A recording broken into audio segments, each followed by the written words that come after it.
Captain's Log 103122.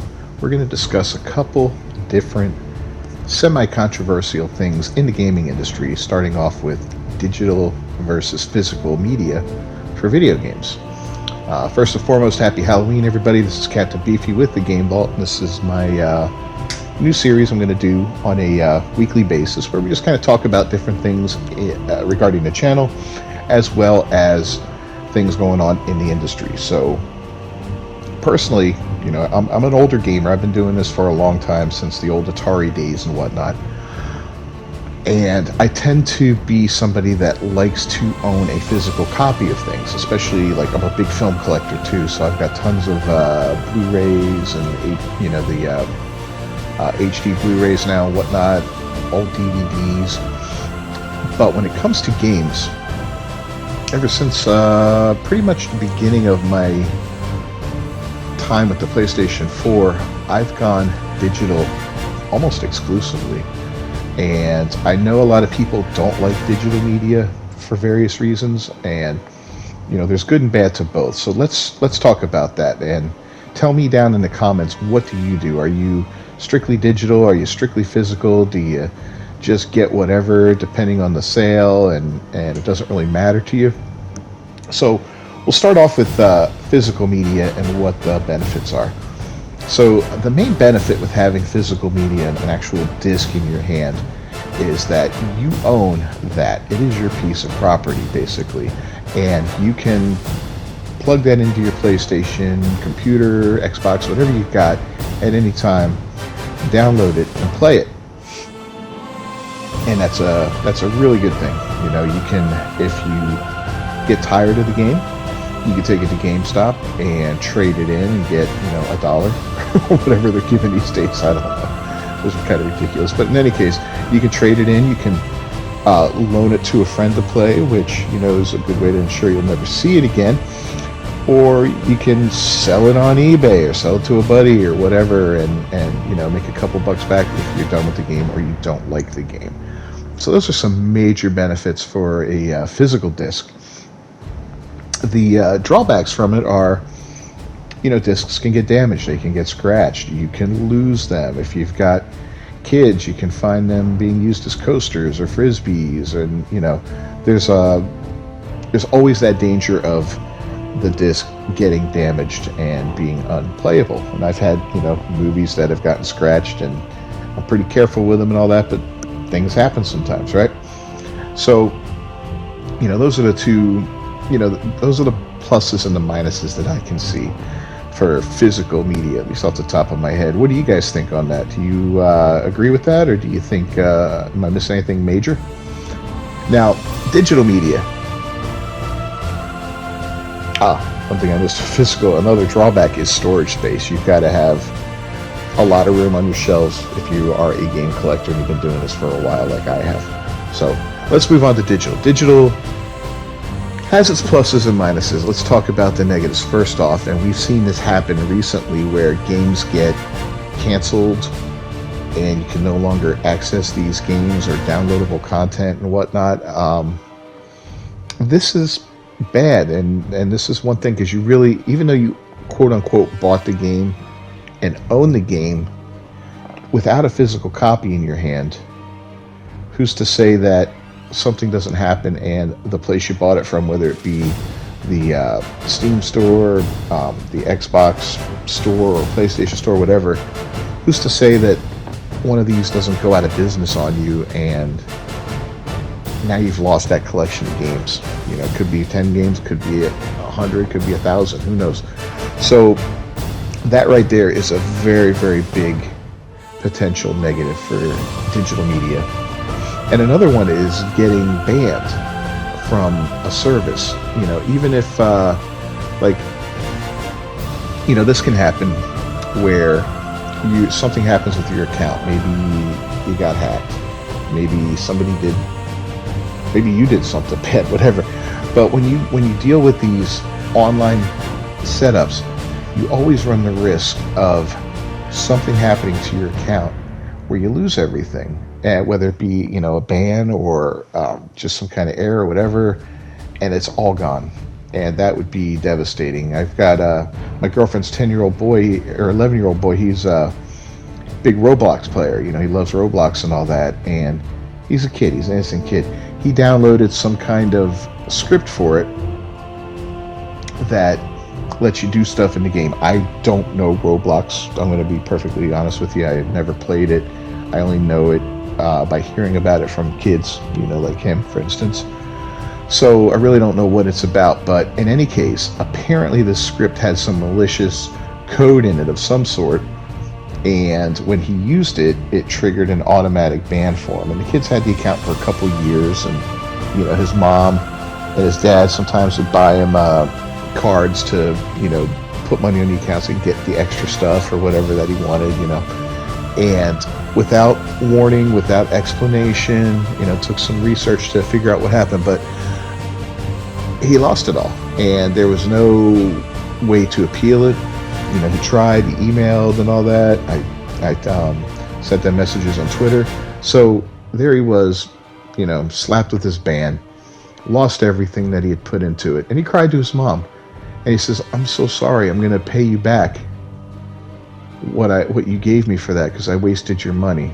And I kind of broke her heart a little bit because yeah, it just did. It was so. There's your risks on digital media. Now, some of the great things about digital media, and this is what I love, and it also has a drawback too. But like for instance, the PlayStation Store. If I buy a game, it goes right into my library. If I download one of the 3 monthly games that comes with the PlayStation Network, it goes right into my library. I don't have to physically put it on the PlayStation until I want to play it. So, every month when the new games come out, I download, or I don't download them all, but I add them all to my library, whether I want them or not, because you never know. And I'm glad I did this because when I started dating my girlfriend, I had a lot of games on there that were kind of decent for kids that I would have never touched, but games a kid would like. So I was like, well, hey, man, I gave him my old PlayStation 4 Pro when I got the PlayStation 5, and I set up a account on there under me, so he had access to my full library of games. So right then and there's a great benefit. Now we've got 2 PlayStations with hundreds and hundreds of games on them that are accessible in 2 different households, and the kid can enjoy them. Didn't have to spend a penny on any games to get started, so that's great. You don't have to worry about storage space. You don't need spots on your shelf and all that, which is awesome, because it's all sitting there right in your library. Now, what's bad about that is that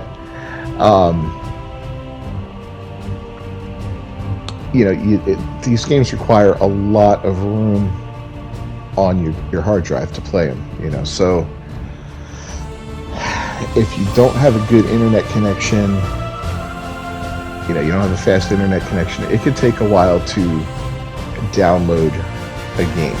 It could take hours. I've seen my neighbor brought over his PlayStation one day because he was trying to download Ark, and it was telling him 99 hours to do it, and the needle wouldn't move after like 2 or 3 days. I was like, I've got good internet, dude. Bring it over. I'll plug it in. We'll sign in, and we'll get it downloaded. It downloaded like 30 minutes for him or something like that, 40 minutes. It was a long download, but it wasn't that bad, overall. So, that's a good thing there. Also, I like the ease of not having to change a disc if I'm creating content and I'm working on a game, like I do a series on No Man's Sky. So if I'm playing No Man's Sky, boom, I finish my content, I can go in, I can create the video in there, yada yada, and then I can flip over to something I want to play for fun, like Assassin's Creed Valhalla. I don't have to get up, change the disc and all that. I know that sounds like the ultimate laziness, but not really. It's a convenience factor. It's great to be able to switch back and forth between games without having to physically change the disc, take it out, put it in the box, and so forth and so on. You just boom, flip. And with the PlayStation 5, it's got this great switch feature that lets you go from game to game. So what do you guys think? What do you prefer, physical or digital media? Tell me why down in the comments, and we'll move on to the next subject. Alright, so here's another semi-controversial subject, and that's remakes or remasters and reimaginings of games. How do you guys feel about this? This seems to be a growing trend in the video game industry, and on one hand, I'm all for it, and on another hand, I'm like, oh, is it creating a lazy atmosphere in within the game developing community? I don't know the answer to that, but excuse me. Let's take a look at a couple recent ones that really stirred things up. First and foremost, The Last of Us Part 1. Now, I enjoyed The Last of Us, the original game. When I got my PlayStation 4, it came with a free version of the remastered one. It was originally a PlayStation 3 game. A lot of people forget that, but yeah, it originally came out on the PlayStation 3, the PlayStation 4. I had a nice remastered version that played very well on the 4, looked great, and was just a fantastic and fun game overall. That was great. So Sony recently did what they called a remake of it, but a lot of other people are referring to it as a remaster because they're saying it really didn't change much. I didn't purchase it as of yet. I might do it in the future when the price comes down. But that was the real sticking point there, is that it was a $70 price tag for an older game that wasn't that old and had a really well done remastered version just on the last generation. So was it worth it? To me, no, it wasn't. I wouldn't pay that for that game at that time. That's not to say that it's not worth it for some people. If you've never played the game and that was your first opportunity to buy the game and play it, and you could play the upgraded next generation version of it, and you don't mind spending $70 on a game, hey, go for it, man. That's great. I have no problem with that. I'm not going to, call people out for that. It's your money. You earn it. You spend it how you want. That's the way I believe things should be in the world. But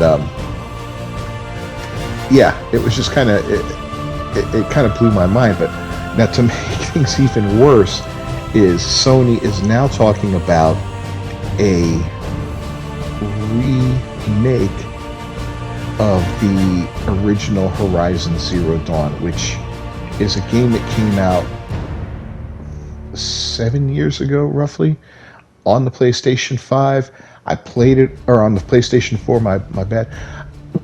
I played through it on the PlayStation 5, and it looks fantastic. It still looks great. Does it look as good as Horizon Forbidden West? Of course not. It's a last generation game. But it doesn't look dated to the point that I would want a remake of it. Now, if they did a PlayStation 5 upgrade for it, yeah, I'd be all for that. No problem. I would run through it again to see how it looks with the new textures and the new any little tweaks they made to the way the game plays, combat, whatever. The ray tracing, all of it. It'd be fun to see, but a full remake, and I know they're going to charge $70 for it. I just know it. If they did it for Last of Us, they're going to do it for Horizon Zero Dawn, and it's going to make people lose their minds again. And and here's the way I look at it. I wouldn't buy it. Not for that price. Not at all. I would get it maybe down the road to play through later on, again, when it's on sale. And when I say sale, I don't mean for $50. I'm talking about waiting a year or two and seeing if it drops down to, the $20 range or $30 range, somewhere in that area, maybe. But even that's kind of steep for a game that I already own an awesome version of. What do you guys think of what Sony's doing with those kind of remakes? Because to me, it just leaves kind of a bad taste in my mouth. I feel like you guys should be working on new IPs or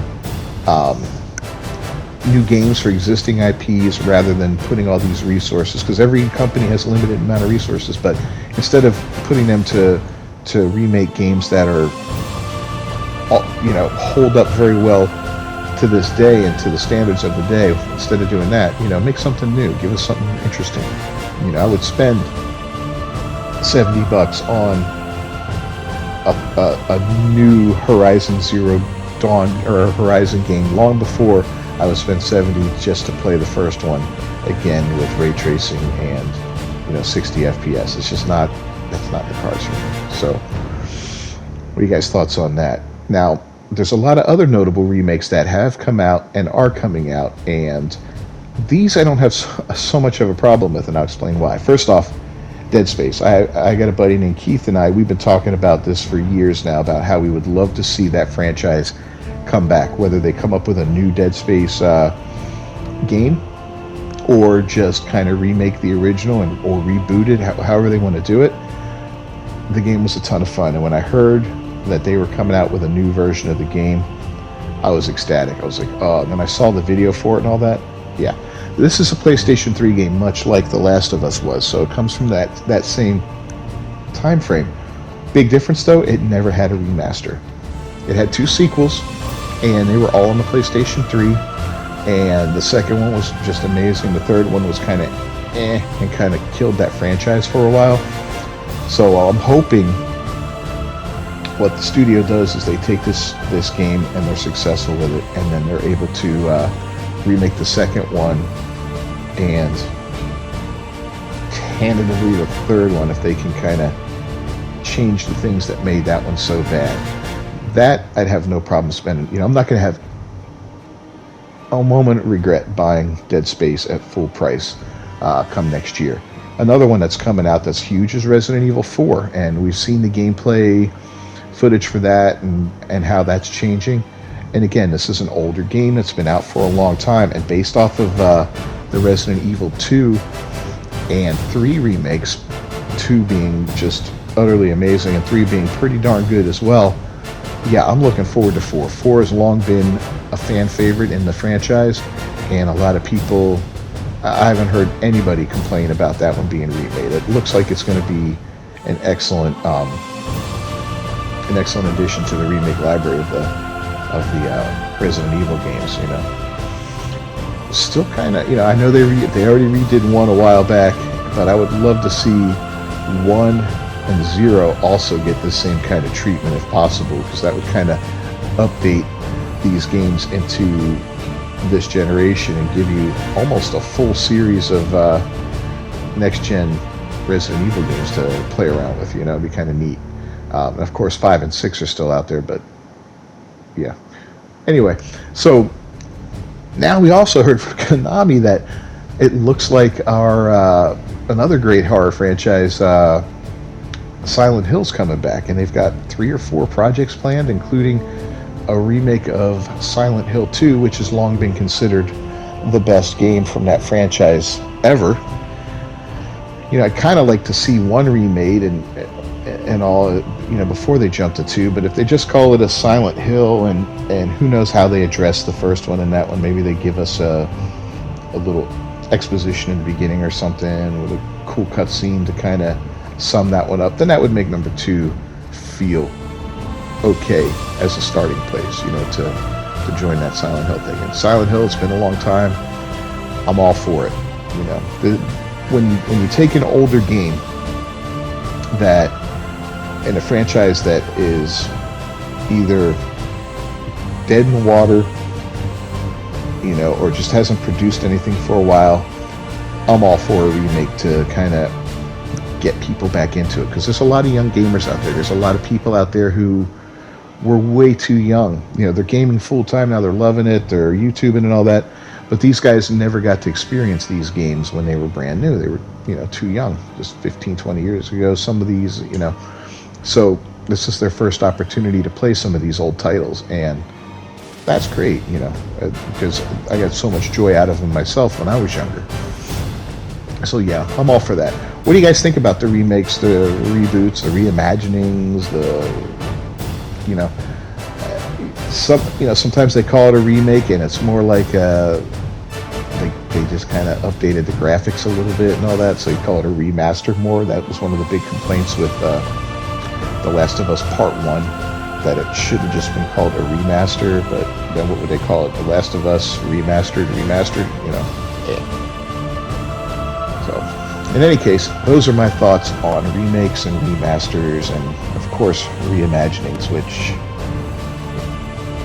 that's something we haven't seen too much of, but I've heard rumors that we're going to see a reimagining of the original Witcher, which doesn't sound too exciting. A reimagining is when you take something, a classic, and you update it for a modern audience.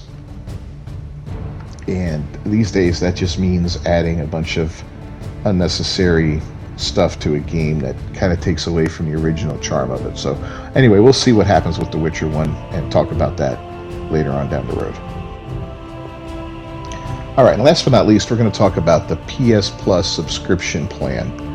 There's 3 levels to it. There's the Essentials, which is basically the old PS Plus, where you get 3 free games a month and you can play online. There's the Extra, which gives you a pretty extensive library of PS4 and PS5 games.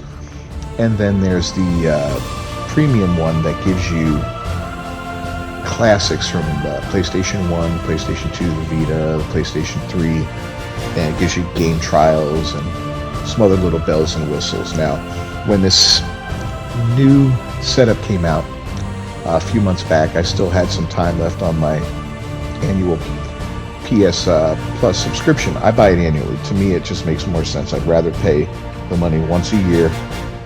It's right around my birthday. It's my little birthday treat to myself, and then I don't have to worry about it for a year, and I always know when it's coming up. So that's what I do. So doing it that way saves me a ton of money. I know not everybody likes to do it that way. Not everybody wants to put down that much money in one shot. I get it. Not everybody can. I get it. But for me, that's the way it works, and that's the way it works best. So when the new setup came out and the new options came out, I just had to upgrade until February. So it didn't cost me an arm and a leg to do it. I said, you know what? I'm going to go for it. I'm going to go for the premium plan and see how it pans out for the next 8 months or whatever it was. I don't remember when the new system started up. And we'll see what's going on with that and how it works out. So how do I feel about the new service and the different levels of it? I got mixed feelings. And we'll start with what's really good. And what's really good is the PlayStation Extra plan. There are more games in there than I'll ever be able to play, and if it's some really good stuff in there.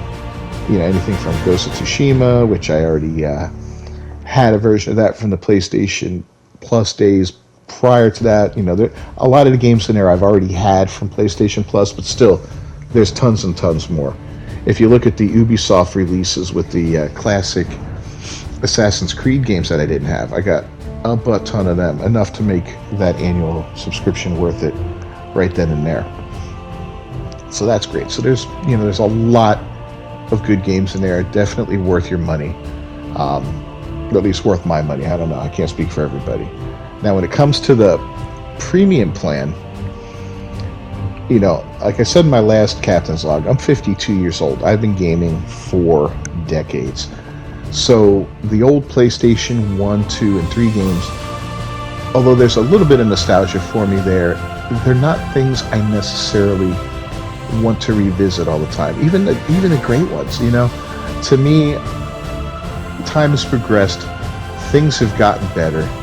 And I like playing the latest stuff that's out there and the newer stuff. Every now and then, sometimes I'll go back to a classic game of some sort, but I have no real desire to go back and play an older, clunkier game that I either beat or never played or whatever years ago. It's just not my thing so much. Now, I might keep it for the channel because I've been thinking about doing a little series on some classics and looking at some of these old games versus the new versions of them and all that. So, that's a possibility for the future. But quite honestly, the Sony hasn't really been updating the games that much on the premium level. And a lot of people are a little miffed about that. And I get it, If you paid for it for the classic games because you love those classic games and you have no way to play it, you don't have your PlayStation 2 anymore or 1 or whatever, then yeah, I get it. You want what you paid for and you're not getting it. So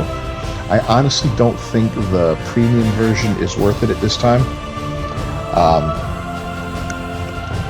Maybe in the future it will be. Maybe they'll make some changes to it. I do have some ideas on what would make me keep it.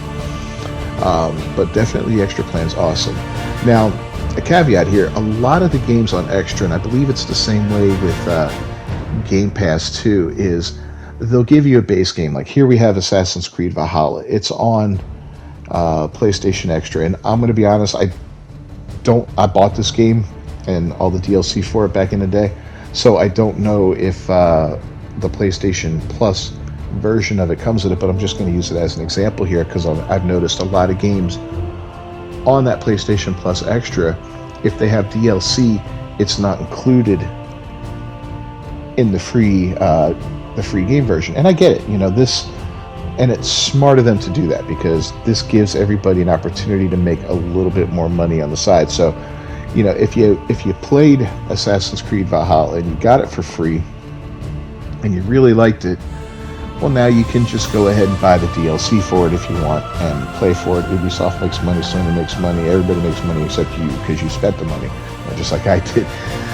But the problem is when they take the game off the platform, and they can and will eventually do that with games, they do rotate in and out. They're not, just because it's on there, it's not forever. You can have a bunch of DLC you paid for with no base game, so that kind of sucks. So, I don't know how I feel about that. I almost feel like it would be better to just, if you're playing a game on there and you really like it and you want the DLCs, to just look for a Game of the Year edition or something like that and buy it if it's out there, or just wait, play the main game until you can't anymore and then move on. But that's where I got to thinking about PlayStation Premium, and one way to really upgrade that service would be to offer games like this with all their DLC, a Game of the Year or a Director's Cut, or however you want to call it, a version of the game like that's got everything. That would make that service much more valuable, I believe. I don't know if it's economically feasible for the studios or for Sony or whatever, but as a gamer and as a customer, to me, that would make me keep that service, because I'd be like, all right, well, now I can play this game with all the DLC. I don't have to play it and go, oh man, I wish it came with that, and I wish it came with this. Yeah, that would make it worth it for me. So what do you guys think about the PlayStation Plus service if you're a PlayStation fan? And even if you're not, if you know anything about the industry, or you're on Twitter and all that, you'll see the constant infighting and fussing and arguing over all these different subjects. That always makes me laugh. But in any case, let me know what you think down below in the comments. And I guess we'll go ahead and wrap up this Captain's Log this week. Next week we'll find some new stuff to talk about. I'm sure there will be some more fun stuff coming up. God of War Ragnarok is looming on the horizon, and we will be doing a walkthrough of that, as well as hopefully some strategy videos on it. I'm going to look at doing some strategy ones. I've got my current God of War 2018 no commentary walkthrough playing, coming out nightly, and that's scheduled to end just as Ragnarok is released, so I thought that would be kind of fun. So once again, if you haven't subscribed to the channel, please do so. It's a huge help for me, and ring that bell for notifications. I do put out videos daily, and you will always know when the next one hits the internet. And if you share us on social media, that is always appreciated as well. Until next time, I'm Captain Beefy. Peace.